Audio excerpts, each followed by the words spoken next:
سلام دوستای خوبم، امیدوارم هر جای دنیا که هستید خوب و خوش و سلامت باشید. میخوام باهاتون رو راست باشم در مورد این شغلایی که هممون درش هستیم و یا بودیم از قبل.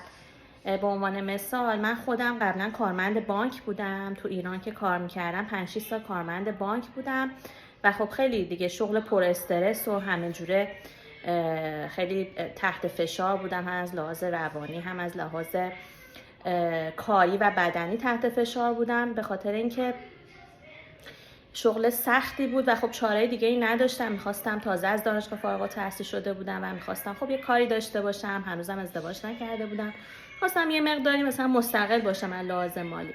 خب ازدواجم کردم تا قبل از که مهاجرت بکنم. خب من همچنان در کار کارمندی بانک هم بودم. بعد که مهاجرت کردم و اومدم خب خارج از کشور، یعنی واقعا پشت دستم رو داغ کردم که دیگه نرم دنبال کارمندی بانک، نخوام برم کار بانک انجام بدم.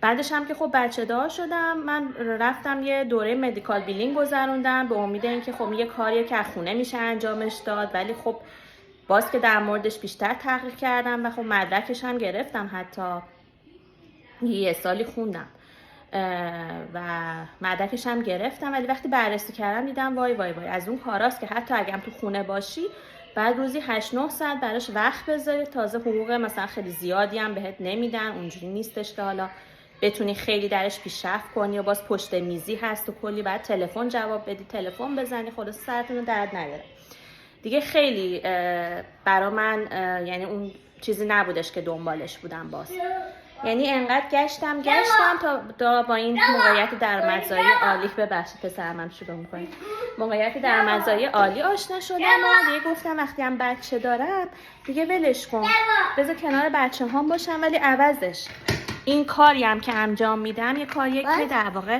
کار خودمه و میتونم کنار بچه‌هام باشم. یعنی بهتون پیشنهاد میدم که واقعا یعنی بیشتر در مورد این شغلایی که دارید بهش فکر بکنید. اینکه آدم همیشه جوان نیست و همیشه این توانایی بدنی و توانایی روانی رو به قول معروف نداره که همه فشارا رو بتونه تحمل کنه. آدم از یه جایی به بعد باید یه کاری رو شروع بکنه که هم کار خودش باشه، هم راحت بتونه انجامش بده و همین که درآمد خوبی ازش در بیاره، به قول معروف امکان پیشرفت زیادی توش داشته باشه.